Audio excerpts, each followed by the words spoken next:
कि national conference के नायब सदर उमर अब्दुल्ला ने कहा है कि वजीर-आजम बहैसियत चौकीदार मुकम्मल तौर पर नाकाम हो गए हैं और ऐसे में पीडीपी सदर महबूबा मुफ्ती को अपना नाम चौकीदारी से मंसूब करना जेब नहीं देता है। उन्होंने कहा कि महबूबा मुफ्ती भी चौकीदार की हैसियत से नाकाम रही हैं। अनंतनाग के शांगस इलाके में पार्टी उम्मीदवार रिटायर्ड जस्टिस हसनैन मसूदी की इंतखाबी मुहिम के सिलसिले में मुनाकिदा एक रैली से खिताब के बाद उमर अब्दुल्ला ने इन बातों का इजहार किया। उन्होंने कहा कि अगर महबूबा मुफ्ती सही मानों में चौकीदारी करती तो आज रियासत की यह हालत नहीं होती और नौजवान मिलिटेंसी में शामिल नहीं होते। पीर मोहम्मद हसनैन, एडवोकेट रियाज अहमद खान ने भी खिताब किया। उमर अब्दुल्ला ने कहा कि लोगों के ताउन से एनसी जनूबी कश्मीर की नशिस्त पर जरूर कामयाबी से हमकिनार होगी। ये नहीं कहते हैं कि चौकीदार चोर है, हम कहते हैं कि चौकीदार फेल हुआ। अब चौकीदारी का दावा महबूबा मुफ्ती साहिबा परसों से कर रही है। मैं महबूबा मुफ्ती साहिबा से ये पूछता हूँ कि अगर आपने चौकीदारी की तो रियासत की ये हालत क्यों? आपने खुद कहा कि आपके वर्कर बेबस हैं, आपने खुद कहा कि आपके वर्कर आज परेशान हैं। परेशानी की वजह यह है कि आप लगातार 4.5 साल चौकीदारी इस रियासत की करने में पूरी तरह फेल हुई। आज अगर नौजवान दोबारा बंदूक उठा रहा है वो आपकी चौकीदारी की फेलियर की वजह से। आज अगर टूरिज्म तहस नहस हुआ है वो आपकी चौकीदारी के फेलियर के वजह से। आज अगर लोग नाराज़ हैं वो चौकीदारी के फेलियर की वजह से। और इंशाल्लाह अनंतनाग, कुलगाम और पुलवामा ज़िले के, शुपियाँ ज़िले के लोग जो हैं वो इस चीज़ का जवाब 23 मई को जब वोट गिने जाएंगे उस वक्त करेंगे। कौमी शाहराह पर सिक्योरिटी फोर्सेस की जानिब से एम्बुलेंस को रोके जाने से मुतालिक एक वीडियो सोशल मीडिया पर वायरल होने पर उमर अब्दुल्ला ने अपना रद्द अमल जाहिर किया है। उमर अब्दुल्ला ने कौमी शाहराह पर 2 दिन के लिए सिविल ट्रैफिक पर पाबंदी को एक तगल्लुकी फरमान करार दिया। उन्होंने गवर्नर व मरकजी सरकार से ये फैसला फिलफौर वापस लेने का मुतालबा किया। ये जो हाईवे बंद करने का ऑर्डर है ये सरासर गलत है। ये एक शाही फरमान है, तुगलकी फरमान है जिसकी एक जमहूरियत में कोई जगह नहीं। हमने बार बार गवर्नर साहब से कहा हुआ है कि आप राजभवन से बाहर आके देखिए लोगों की तकलीफ़ें क्या हैं। अब अगर पेशेंट हमारा एम्बुलेंस में अस्पताल जाते जाते दम तोड़ जाए क्योंकि उनको अपनी सड़क इस्तेमाल करने की इजाज़त नहीं है तो उस ऑर्डर को कैंसिल नहीं किया जाए तो मैं समझ नहीं पाता हूँ कि गवर्नर साहब कर क्या रहे हैं। गवर्नर साहब ने कल अफसरों को कहा कि इलेक्शन नहीं होंगे, यहाँ गवर्नर राज ही चलेगा। अब मैं समझ नहीं पाता हूँ ये किस अंदाज में गवर्नर साहब ने कहा, क्योंकि या तो गवर्नर साहब की नीयत साफ नहीं है या गवर्नर साहब हुकूमत करते करते इस रियासत का बेड़ा गर्क करना चाहते हैं या इस रियासत का इतना ज़्यादा बेड़ा गर्क हुआ है कि गवर्नर साहब इलेक्शन कर ही नहीं पाएंगे। हम चाहते हैं कि जल्द से जल्द एक तो ये हाईवे बंद करने का ऑर्डर जो है इसको वापस लिया जाए और जल्द से जल्द पार्लियामेंट इलेक्शन के बाद जो है असेंबली इलेक्शन हो। पीडीपी सदर महबूबा मुफ्ती ने उमर अब्दुल्ला के हालिया बयान के पस मंजर में कहा है कि उमर अब्दुल्ला और उनके असासों का मवाजना किया जाए। उन्होंने कहा कि उमर अब्दुल्ला के दौर हुकूमत में सभी काले कवानीन नाफिज किए गए। महबूबा मुफ्ती ने कहा कि अफजल गुरू की फांसी भी एनसी के दौर में हुई। अनंतनाग में पार्टी वर्करों से खिताब करने के बाद उन्होंने मीडिया से बात की। महबूबा मुफ्ती ने पुलिस से कहा कि खिरम बिजबहाड़ा में उनके काफिले पर पथराव के बाद जिन अफराद को गिरफ्तार किया गया है उन्हें रिहा किया जाए। डॉक्टर महबूब बेग ने भी खिताब किया। उन्होंने इंतखाबात में पार्टी उम्मीदवार को कामयाब बनाने पर जोर दिया। गुप्का रोड उनके कब्जे में है और मेरा भी देखिए, कम से कम जो उमर साहब का प्रॉपर्टी स्टेटमेंट है वो भी देख लीजिए और महबूबा मुफ्ती का भी देख लीजिए। उससे आपको अंदाजा हो जाएगा कि कौन कितने पानी में है। 370-35A जमात इस्लामी उमर फारूक के ऊपर मैंने क्रैकडाउन नहीं होने दिया। मैंने गिलानी साहब के ऊपर कोई क्रैकडाउन नहीं होने दिया। मेरे से जो बंद पड़ा, मैंने कहती मैंने सब कुछ किया, मगर मेरे से जो बंद पड़ा मैंने किया। मैंने यहाँ पोटा नहीं लाया, मैंने यहाँ किसी को फांसी नहीं लगाई उमर साहब की तरह। अफजल गुरू को मैंने तो फांसी नहीं लगाई ना, वो तो उमर साहब ने लगाई। NIA तो उमर साहब ने यहाँ लाया। कांग्रेस के रियासती सदर और अनंतनाग पार्लिमानी हल्के के पार्टी उम्मीदवार गुलाम अहमद मीर का कहना है कि कश्मीरी माइग्रेंटों की सियासी नुमाइंदगी की मांग जायज है।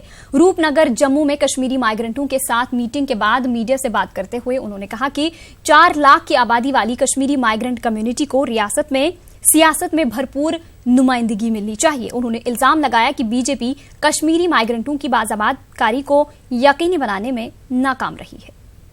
एम्पावरमेंट की बात वो इनकी जायज़ डिमांड है, वो हम भी महसूस करते हैं। 3-4 लाख वोटर हैं, 3-4 लाख आबादी है जो देश के अलग अलग कोनों में फैले हुए हैं, मगर ओरिजिन तो कश्मीरी है। अगर हम कहीं पर 60 और 70 हज़ार लोगों पर ये बनाते हैं कॉन्स्टिट्यूंसी जो अभी तक एग्जिस्ट करती है, तो अगर ये कम्युनिटी कहीं कंपोजिटली इकट्ठे होती तो वो विजिबल होती तो इनको फिर किसी को एम्पावरमेंट मांगने की ज़रूरत नहीं थी। मत चूँकि ये सेक्रेटर्ड है, फैले हुए हैं, तो ऐसे में आने वाले दिनों में इस डिमांड को संजीदगी के साथ में सारे पॉलिटिकल पार्टीज़ को सोचना चाहिए। जब वो वक्त आएगा हम भी ज़ाती तौर पर इनके इस डिमांड को नुमाइंदगी करेंगे। रियासत में लोकसभा इंतखाबात के दूसरे मरहले के लिए कल पोलिंग होगी। श्रीनगर और उधमपुर सीट के लिए कल हो रही वोटिंग के लिए तमाम इंतजामात मुकम्मल कर लिए गए हैं। सिक्योरिटी के सख्त इंतजामात के बीच कल वोटिंग होगी। उधर श्रीनगर में भी पार्लिमानी इंतखाबात के पेश नजर सिक्योरिटी फोर्सेज को चौकस कर दिया गया है। श्रीनगर पार्लिमानी हल्के में पोलिंग के सिलसिले में सख्त हिफाजती इंतजामात किए गए हैं। इंतजामिया की जानिब से पोलिंग के लिए इंतजामात को मुकम्मल कर लिया गया है। 3 अजला पर मुश्तमिल श्रीनगर सीट के लिए 1716 पोलिंग मराकज कायम किए गए हैं। इनमें बेशतर पोलिंग मराकज को इंतहाई हसास करार दिया गया है। हमारे नुमाइंदे परवेज भट्ट ने श्रीनगर में कायम कई पोलिंग मराकज का दौरा किया और तमाम तफसीलात हासिल की। पार्लिमानी नशिस्त पे कल यानी 18 अप्रैल को वोटिंग होने जा रही है। इस सिलसिले में तमाम तर तैयारियां मुकम्मल कर दी गई हैं।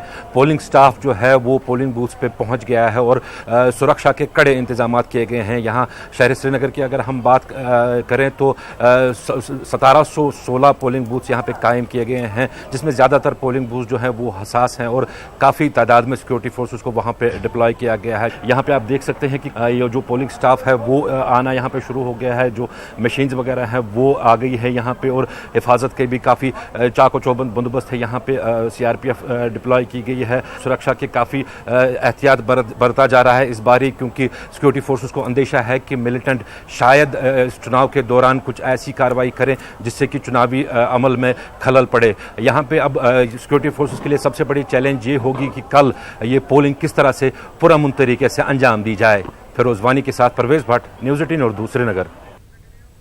श्रीनगर पार्लिमानी सीट पर पोलिंग के लिए किस तरह के सिक्योरिटी इंतजाम किए गए हैं, इस हवाले से हमारे चीफ रिपोर्टर परवेज भट्ट ने CRPF के PRO संजय शर्मा से खुसूसी बातचीत की है। इलेक्शंस के लिए काफ़ी तैयारियां की हैं इस बार हम लोगों ने।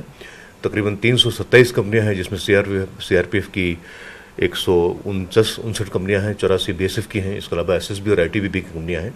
उनको इलेक्शन से रिलेटेड दीगर इंतजामात में लगाया गया है, जिसमें पोलिंग बूथ की सिक्योरिटी है, इलाके की सिक्योरिटी है, सिक्योरिटीज़ वगैरह हैं। तो इसके अलावा हर पोलिंग बूथ के लिए कंटिजेंसी प्लान है। फिर अन्य वर्षों के अलावा इस बार जॉइंट कंट्रोल रूम्स हम लोगों ने इस्टेब्लिश किए हैं जगह जगह, जिसमें पुलिस और दूसरी पैरामिलिट्री और दूसरी फोर्सेस का काफ़ी उसमें कोऑर्डिनेशन रहेगा। इसके अलावा एक सेंट्रलाइज एक मॉनिटरिंग कंट्रोल रूम भी हमने इस्टेब्लिश किया है, जिससे सारे सिक्योरिटी रिलेटेड इशूज़ हैं उन पर नज़र रखी जाएगी। पोलिंग जब तक कि पीसफुली खत्म नहीं हो जाती है, तो बड़े बृहद और एलेबोरेट अरेंजमेंट्स किए गए हैं सिक्योरिटी के साथ। मिलिटेंट्स के हवाले से बात करें, क्या ऐसे कुछ इनपुट्स हैं कि इस चुनाव पे कुछ ऐसी कार्रवाई हो सकती है जिससे चुनाव में खलल पड़े? देखिए, इनपुट्स आते रहते हैं, छुटपुट वारदातें भी होती रहती हैं, मूवमेंट से भी मना नहीं किया जा सकता, बट ये हमारे लिए बिल्कुल चिंता का विषय नहीं है। हमारी तैयारी पुख्ता है और किसी भी चैलेंज को टेकअप करने के लिए हम लोग रेडी हैं। देखिए, ओवरऑल सिक्योरिटी प्लान में जहां मिलिटेंट्स की थ्रेट्स हैं, दूसरे इशूज हैं पोलिंग को लेके, उसमें लॉ एंड ऑर्डर की प्रॉब्लम भी फैक्टर्ड इन होती है क्या, तो हम लोग तैयार हैं। हम लोगों ने तमाम लोगों से अपील की है कि पोलिंग को पीसफुली होने दें, और अगर फिर भी कोई law and order situation generate होती है तो हम लोग उसके लिए पूरी तरह तैयार हैं। पेशेंटली हम कोशिश करेंगे कि पेशेंटली और नरमी से उनको हैंडल किया जा सके, और जैसी सिचुएशन जनरेट होगी उस हिसाब से हैंडल करेंगे। न्यूज़ 18 से बात करने का शुक्रिया। उधर बडगाम जिला में लोकसभा इंतखाबात के दूसरे मरहले की पोलिंग की तमाम तैयारियां मुकम्मल कर ली गई हैं। जिला में 624 पोलिंग मराकज कायम किए गए हैं, जिनमें से कई मराकज को हसास और इंतहाई हसास करार दिया गया है। डिस्ट्रिक्ट इलेक्शन अफसर डॉक्टर सहरिश असगर ने मीडिया से बात करते हुए कहा कि पोलिंग के लिए मुनासिब सिक्योरिटी इंतजाम किए गए हैं। DO ने कहा कि उन्होंने बडगाम के मुख्तलिफ असेंबली हल्कों में इंतखाबी सामान की तकसीम के अमल का जायजा लिया। कल पार्लियामेंट्री कॉन्स्टिट्यूंसी सेकंड जो श्रीनगर है उसमें बडगाम डिस्ट्रिक्ट भी पार्ट है और हमारी तैयारियां पूरी तरीके से कंप्लीट हो चुकी हैं। डिस्ट्रीब्यूशन सेंटर्स जो हैं हमारे 5 हैं ज़िले के और वहां से हमने सारी जो पोलिंग पार्टीज़ हैं उनको हमने डिस्पैच कर दिया है, मटेरियल उन सबको दे दिया है। वो अपनी अपनी सारे मटेरियल को लेके अपनी पोलिंग स्टेशंस पे तैनात हैं और सारी जितनी भी सिक्योरिटी अरेंजमेंट्स थी, ट्रांसपोर्ट अरेंजमेंट्स थी, कम्युनिकेशन प्लान्स था, वो सारे हमारे आम इंतखाबात के दूसरे मरहले के तहत उधमपुर डोडा लोकसभा हल्के के लिए कल वोटिंग होगी। जिला हेडक्वार्टर रामबन और बानीहाल से आज पोलिंग स्टाफ को पोलिंग मराकज की जानिब रवाना किया गया। जिला रामबन में 310 पोलिंग मराकज पर 1,90,793 राय दहिंदगान अपना हक के राय दही का इस्तेमाल करने के अहल हैं। इंतखाबात के लिए तमाम तैयारियां मुकम्मल की गई हैं। इंतखाबात के लिए सिक्योरिटी के आला इंतजाम भी किए गए हैं। रामबन के लोगों ने वोटिंग के दिन को ईद और दिवाली की तरह त्योहार से ताबीर किया है। उन्होंने कहा है कि सबको इंतखाबात में बढ़ चढ़कर हिस्सा लेना चाहिए। ऐसा उम्मीदवार चुनिए जो आपकी विकास पर आपका सहयोग करे, आपको एम्प्लॉयमेंट के लिए आपकी बात रखे, आपकी यहाँ पर जो गरीबी गुर्बत है उस पर जो है वो बात रखे। यही मेरी अपील है आम वोटरों से और उस उम्मीदवार से भी कि जो यहाँ से चुन के जाएगा वो जो भी कोई हो वो भी हमारे जो है इस पहाड़ी इलाकों को जो है वो नज़रअंदाज ना करे और यहाँ के लोगों के जो मसले जो है वो सही से जो है वो पार्लियामेंट में रख सके। हमारा नुमाइंदा अच्छा होना चाहिए, जो हमारा काम करे, हमारी भलाई के लिए काम करे, गरीब लोगों की भलाई के लिए जो रास्ते देखेगा, बाकी भलाई मुलाजिमों का जो बेकार लोग हैं उनका मसला हल हो, हर एक चीज़ का मसला हो, गरीबों का मसला हल हो। इस बीच पोलिंग के पेश नजर उधमपुर में सिक्योरिटी के वसी इंतजाम कर लिए गए हैं। एसएसपी उधमपुर राजीव पांडे ने बताया कि पोलिंग के पुरअमन इनकाद को यकीनी बनाने के लिए पुलिस और नीम फौजी दस्तों को पोलिंग मराकज और दीगर मकामात पर तैनात किया गया है। एसएसपी ने कहा कि मामले की हसासियत को देखते हुए इजाफी तादाद में सिक्योरिटी एहलकारों की खिदमत हासिल की जा रही है। डिप्लॉयमेंट जो होती है कि एसओपी बनी होती है और उसी के थ्रू हमने हमारे पास जो फोर्सेस अवेलेबल हैं उसको ध्यान में रखते हुए, हमारी सेंसिटिविटीज को ध्यान में रखते हुए और साथ ही साथ रिक्वायरमेंट्स ऑफ सिक्योरिटी पर्सनल उसके हिसाब से हमने डिप्लॉयमेंट की है। और जो लॉ एंड ऑर्डर की डिप्लॉयमेंट होती है और पोलिंग मटेरियल और पोलिंग बूथ की सिक्योरिटी के जो अरेंजमेंट्स होते हैं इन सबको ध्यान में रखते हुए हमने नेसेसरी डिप्लॉयमेंट्स जो है वो की है। नाज़रीन, रियासत में लोकसभा इंतखाबात के दूसरे मरहले के लिए कल वोटिंग होगी। इस सिलसिले में मजीद बातचीत के लिए हमारे न्यूज 18 उर्दू एडिटर मनोज कौल से बात करेंगे। मनोज, जानना चाहेंगे कि कल की पोलिंग के लिए किस तरह के इंतजाम किए गए हैं और साथ ही साथ ये बताइएगा कि किस तरीके से जो पहले मरहले में वोटिंग जिस कदर अच्छी हुई तो क्या इसका असर कल के इंतखाबात में देखने को मिलेगा?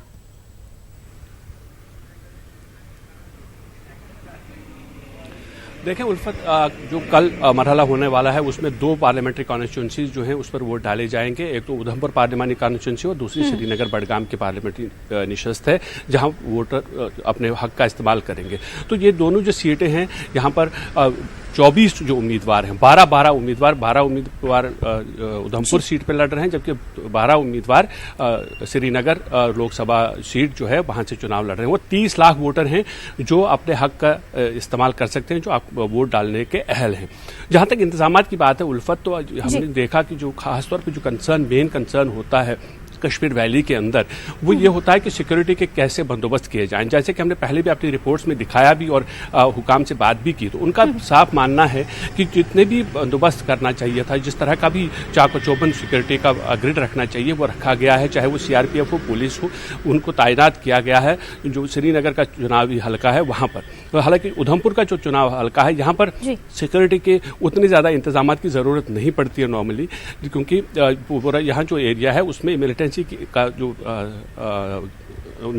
असर है वो बहुत कदरे कम है। लेकिन किश्तवाड़ में जिस तरह का वाकया भी पेश आया गुज़िश्ता दिनों, उसके चलते वहाँ पर भी सिक्योरिटी का खासा बंदोबस्त किया गया है और जितने भी सिक्योरिटी एजेंसीज हैं, चाहे इंटेलिजेंस एजेंसीज हैं, वो ये कोशिश करती हैं कि कल जैसे ही चुनाव की जो प्रक्रिया है वो शुरू हो जाएगी, वोट डाले जाएंगे 7 बजे से जब ये अमल शुरू हो जाएगा, तो वोटर जो है बिना किसी डर के, बिना किसी खौफ के वोट डालने चले जाए, वोट पोलिंग बूथ तक पहुंच जाएं। और जहां तक यहाँ इन दो सीटों की बात करना यहाँ पर जरूरी है कि जो उम्मीदवार मैदान में है, जहाँ नेशनल कॉन्फ्रेंस के सदर डॉक्टर फारूक अब्दुल्ला जो कि श्रीनगर पार्लियामेंट्री कॉन्स्टिट्यूंसी को रिप्रेजेंट करते हैं, वो उनके किस्मत का फैसला होगा। वहीं एक और बड़ा नाम जो उधमपुर पार्लियामेंट्री चुनाव कॉन्स्टिट्यूंसी में आता है वो डॉक्टर जितेंद्र सिंह का आता है। तो कुल मिलाकर देखा जाए तो एक बहुत ही इंपॉर्टेंट फेज है ये, जिसमें इन दो कॉन्स्टिट्यूंसीज में जो है वोट डाले जाएंगे। तो जहां तक आपने पूछा उल्फत के जो पहला मरहला हुआ था उसमें जिस तरह की पोलिंग हुई थी,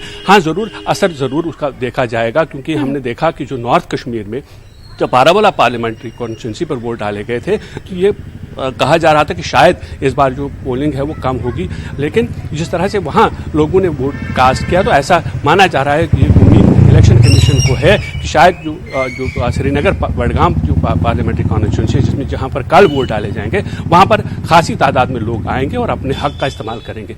उधमपुर हल्के की बात करें अगर उल्फत, तो यहाँ पर भी जो हमने देखा कि जम्मू में जिस तरह से पोलिंग हुई थी, जिस तरह से लोग बढ़ चढ़ कर हिस्सा ले रहे थे, हमने देखा चाहे वो खवातीन हों या फिर पहली बार जो वोट डालने के लिए नौजवान आए थे, उनमें जो जोश खरोश था, ऐसा लग रहा है कि जिस तरह से अभी जो लोगों से कुछ बात हुई थी, हमारे जो रिपोर्टर्स हैं उन्होंने जब लोगों से बात की तो उनकी बातों से ये लगता है कि जो उधमपुर पार्लियामानी निशस्त है यहाँ पर भी जो है रिकॉर्ड तादाद में वोट डाले जाएंगे। तो फिलहाल उम्मीदें तो यही हैं और अब चुनाव कमीशन और बाकी की जो एजेंसीज हैं उनका सबसे ज्यादा जो फोकस है वो इस बात पर है कि चुनाव फ्री और फेयर हों, कहीं पर कोई भी सिक्योरिटी का कोई लैप्स ना हो, कोई जो लोग हैं बिना किसी खौफ के अपने हक का इस्तेमाल करें और ज्यादा से ज्यादा वोटर जो हैं वो अपने हक का इस्तेमाल करने के लिए कल पोलिंग बूथों का रुख करें। चलिए मनोज, बहुत बहुत शुक्रिया आपका इस जानकारी के लिए। आगे बढ़ेंगे। श्रीनगर पार्लियामानी सीट पर कल दूसरे मरहले के तहत वोट डाले जाएंगे। यहां गांदरबल जिला के वोटर्स उम्मीदवार के इंतखाब में अहम रोल अदा कर सकते हैं। पेश है गांदरबल से जावेद भट्ट की ये रिपोर्ट।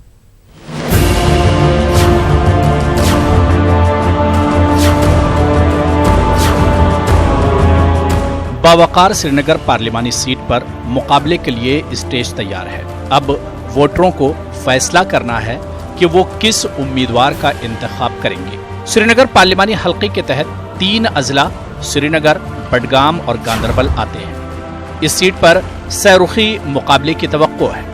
नेशनल कॉन्फ्रेंस के सदर डॉक्टर फारूक अब्दुल्ला लोकसभा की चौथी मियाद के लिए इंतखाबी मैदान में है। इस सीट से पीडीपी के आगा सैयद मोहसिन और पीपुल्स कॉन्फ्रेंस के इरफान रजा अंसारी मुकाबला कर रहे हैं। खालिद जहांगीर बीजेपी के उम्मीदवार हैं। सियासी मुबस्सिरीन का कहना है कि गांदरबल जिले के वोटर्स इस नशिस्त पर उम्मीदवार के इंतखाब में अहम रोल अदा कर सकते हैं। माजी में यहां का पोलिंग फीसद बेहतर रहा है। कंगन और गांदरबल का जो असेंबली सेगमेंट्स जो 2 हैं वहां पर जो शरह रही है वोटिंग की वो काफी तेज रही है हमेशा, हिस्टोरिकली मैं कह रहा हूँ। खासकर मिलिटेंसी के दौरान वहां पर बहुत भारी तादाद में वोटिंग होती है और इस बार भी कंगन और गांदरबल श्रीनगर के पार्लियामानी सेगमेंट में सबसे ज्यादा अहमियत के हामिल हैं। समाजी जहदकारों का कहना है कि पहले के मुकाबले वोटरों में शऊर बेदार हुआ है। तवक्को है कि वोटर अपने हक रायदही के इस्तेमाल में सूझबूझ का मुजाहरा करेंगे। हमने आज तक बहुत नुमाइंदे भेजे, लेकिन हम इस बार एक अपील करना चाहते हैं लोगों को, इस बार जिस फेस को वो चुने, जिस चेहरे को चुने, ऐसे चेहरे को चुने जो यहाँ के लोगों की बात करे, जो यहाँ के जवान की बात करे, पढ़े लिखे नौजवान की बात करे। देखिए इन्होंने एक मसला यहाँ पे बना के रखा है, सिर्फ पानी, बिजली और सड़कें, बस खाली ये तो पुराना नारा बन गया है। एक ऐसा नारा चाहिए जिससे एक हम जैसे जवानों को पीस ऑफ माइंड मिले। तो लोगों को बेवकूफ़ बनाना कोई अब आसान सी बात नहीं है।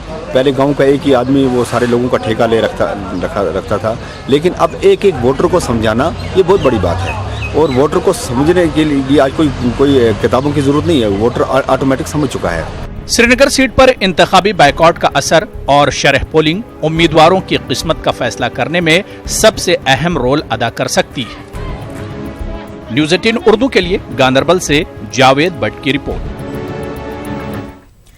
पार्लियामानी इंतखाबात के चलते रियासत के नौजवानों में भी काफी जोश खरोश देखने को मिल रहा है। इस बीच रियासत के उभरते मौसीकार भी लोगों के इस जोश को बढ़ाने में जुट गए हैं। पेश है जम्मू से कोमल सिंह की रिपोर्ट। जम्मू कश्मीर का 17 साला साहिल हिप हॉप मौसीकी में अपना रोशन मुस्तकबिल देख रहे हैं। जम्मू कश्मीर के मज़ाफाती इलाका पुलवाड़ा में मुकीम साहिल अपने फन और मौसीकी से समाजी बुराइयों का खात्मा करने के मुतमन्नी और कोशां हैं।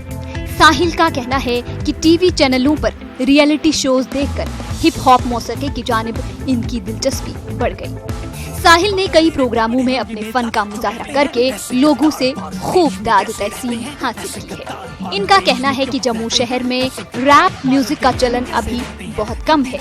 वो पुरुमीद हैं कि मुस्तकबिल में यहाँ भी इस फन को काफी फरोग मिल जाएगा। हमारे जम्मू में क्या है कि इस आर्ट फॉर्म को इतना ज़्यादा समझते नहीं है लोग, इस चीज़ को मतलब वैसे समझते हैं, तो इस चीज़ को इतना ज़्यादा समझते नहीं है कि ये भी एक आर्ट है। तो इसी बेस पे मैंने एक गाना भी लिखा था कि सुबह उठता हूँ तो खाने में गालियाँ परोसते हैं, क्यों मेरे माँ बाप मेरे पैशन को, प्रोफेशन को, मेरी कला में बढ़ते एग्रेशन को इतना गलत वो सोचते हैं। मतलब ये यहाँ के लोग इस चीज़ को गलत समझते हैं, बट धीरे धीरे वो समझ आएंगे, क्योंकि हिप हॉप रैप ग्रो कर रहा है धीरे धीरे बहुत ज़्यादा। इन दिनों मुल्क भर में लोकसभा इंतखाबात का बुखार सर चढ़कर बोल रहा है। ऐसे में साहिल खुद को इससे अलग कैसे रख सकते हैं? इंतखाबी माहौल को देखकर साहिल ने एक गाना तैयार किया है। इस गाने में वो लोगों, खास तौर पर पहली मर्तबा वोट डालने वाले नौजवानों से मुखातिब हुए हैं। उन्होंने नौजवानों से बढ़ चढ़कर इंतखाबात में हिस्सा लेने और अपने हक के रायदही का इस्तेमाल करके बेहतर उम्मीदवार को चुनने की अपील की है। साहिल ने पुलवामा हमले में शहीद हुए जवानों के लिए भी एक गाना तैयार किया है। 14 फरवरी को जो पुलवामा अटैक हुआ था, जहां पर एक पल में ही 40 जवान शहीद हुए थे, उस सिचुएशन को देख के मैं बहुत भावुक हुआ था और उन पर मैंने रैप भी लिखा हुआ है। उम्मीद आप सभी को पसंद आएगा। 40 जवानों की, हाँ, कुछ दिन पहले 40 जवानों की हुई तो जो शहीदी, जरा सोचो उनके परिवार पे क्या होगी बीती। कितनी माताओं की झोलियां हो गई खाली, फिर भी अपने बेटे की शहादत को माने सौभाग्यशाली। हाँ, कुछ नौजवान की थोड़े दिन पहले शादी थी, फिर भी सीना कर छोड़ा देश के लिए, मर मिट गए। सर पे सहरे की जरंगा तिरंगे में लिपट गए। पर करी है जिन्होंने भी ये कायराना हरकत, रुकेंगे ना अब तो जाएंगे हर हद तक। तब तक बस यही तो रहेगा मकसद, भारतीय सेना के साथ है अब हम सब, भारतीय सेना के साथ है अब हम सब। साहिल ने इससे कबल भी मुख्तलिफ मौज़ूआत पर कई गाने तैयार किए हैं। इनको मुख्तलिफ हलकों से खूब पजीराई हासिल हो रही है। साहिल का मानना है कि रैप म्यूजिक एक ऐसा फन है जो समाजी बुराइयों को खत्म करने और नौजवानों में मुस्बत सोच पैदा करने में काफी मददगार साबित हो सकता है। न्यूज़ 18 के लिए जम्मू से कोमल सिंह की रिपोर्ट। गुज़िश्ता रोज एसडीएम डूरू गुलाम रसूल वानी और उनके अमले के साथ सिक्योरिटी फोर्सेस की मुबैना बदसलूकी के खिलाफ महकमा माल के मुलाजमीन ने डीसी ऑफिस अनंतनाग में एहतिजाजी मुजाहरा किया। मुलाजमीन ने गवर्नर और फौजी इंतजामिया से मामले की आला सतही तहकीकात का मुतालबा किया। उन्होंने कौमी शाहराह पर मुलाजमीन की बिला खलल आमदरफ्त को यकीनी बनाने की तलकीन की। एहतिजाजियों ने इल्जाम आयद किया कि जम्मू श्रीनगर कौमी शाहराह पर फौज ने न सिर्फ एसडीएम डूरू की गाड़ी को रोका बल्कि उनके साथ बदसलूकी भी की। मुलाजमीन ने मुतालबा किया कि मुलविस एहलकारों के खिलाफ फौरी तौर पर कार्रवाई अमल में लाई जाए। उधर एसडीएम डूरू का कहना है कि फोर्सेस की जानिब से उनके खिलाफ की गई कार्रवाई बिला जवाज है। उन्होंने बहस इलेक्शन एआरओ इस सिलसिले में काजीगुंड पुलिस थाने में एफआईआर दर्ज कराने के लिए तहरीरी शिकायत भी दर्ज की है। उन्होंने कहा कि मुलविस एहलकारों को कानून के मुताबिक सजा मिलनी चाहिए। ये एसडीएम एडिशनल डिस्ट्रिक्ट मजिस्ट्रेट होता है। जब आर्मी लॉ और कानून अप्लाई करने में अपने मजिस्ट्रेट की कदर नहीं करेंगे, उसी के खिलाफ गुंडागर्दी करेंगे, तो हम आम मुलाजमों की क्या औकात है। हम इसकी भरपूर मजम्मत करते हैं।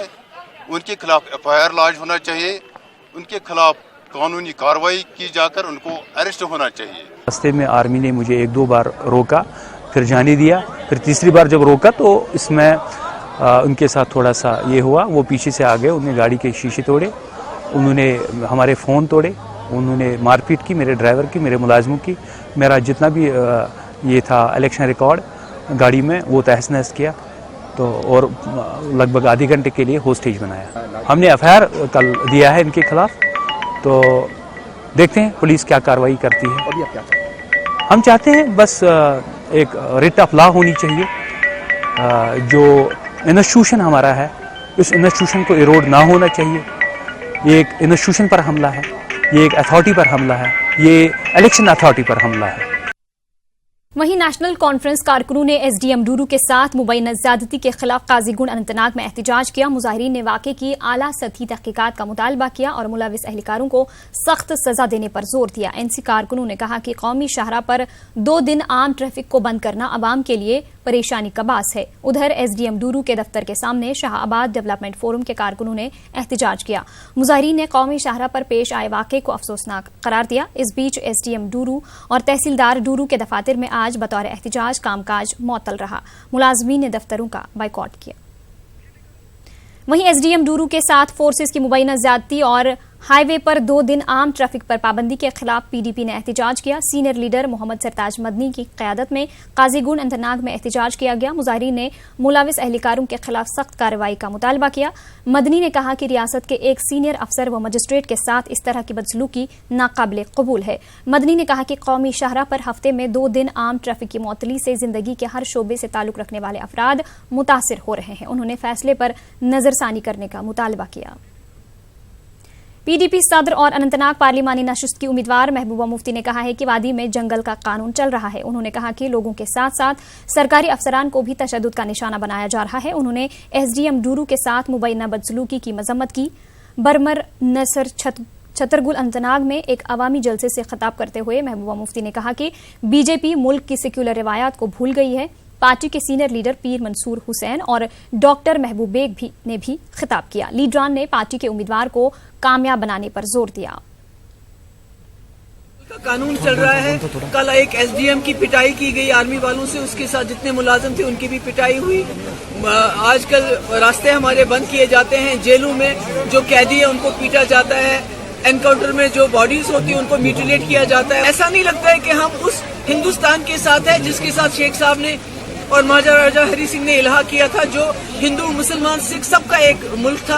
आज लगता है कि कश्मीर के ऊपर इतने मजालिम किए जा रहे हैं, इतने जुल्म सितम किए जा रहे हैं कश्मीरियों के दबाने के लिए कि आज कश्मीरी खौफ से कांप उठता है कि मैंने किस हिंदुस्तान के साथ हाथ मिलाया है।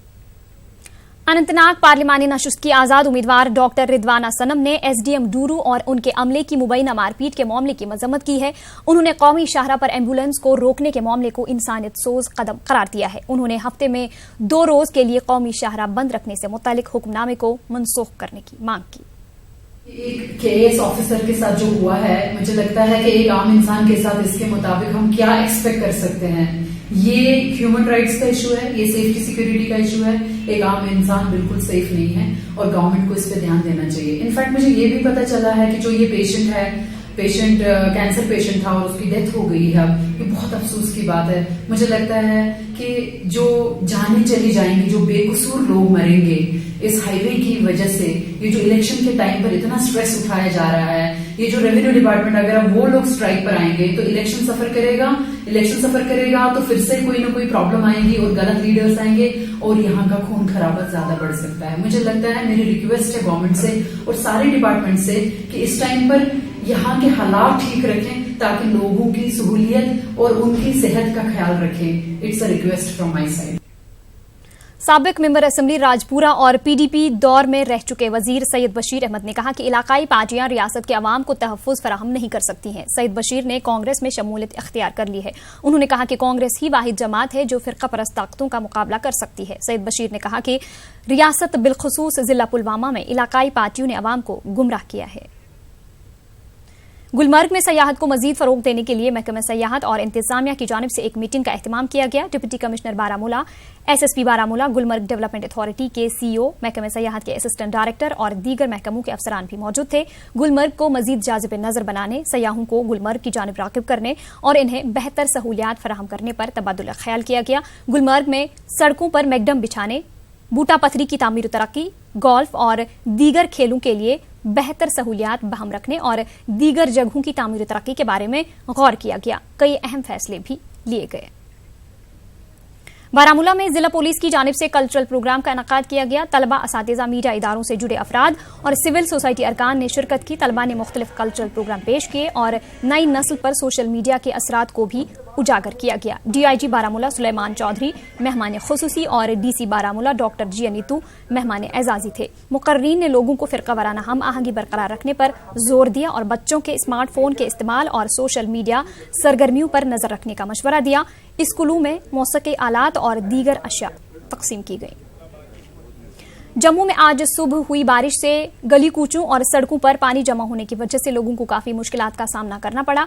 रात को चली आंधी के बाद ज्यादा बारिश तो नहीं हुई, लेकिन फिर भी जम्मू शहर की गली कूचों और सड़कों पर गंदगी देखने को मिली। कई इलाकों में सड़कें जेर आब आ गई हैं। लोगों का इल्जाम है कि यह सब सूरत हाल इसलिए पैदा हुई क्योंकि जम्मू म्यूनिसिपल कॉर्पोरेशन ड्रेनेज और नालों की सफाई करने में गफलत जारी बरत रही है। उधर जम्मू म्यूनिसिपल कॉर्पोरेशन के हुक्काम का कहना है कि जम्मू शहर में सफाई सुथराई बरकरार रखने के लिए इकदाम किए जा रहे हैं। बारिश आ गई आज, तो सुबह हमने बच्चों को ड्रॉप करने जाना था स्कूल में, तो नालियां भर भर के बाहर आ रही थी। पॉलीथीन उनमें सारा कूड़ा करकट सारा बाहर आ गया था।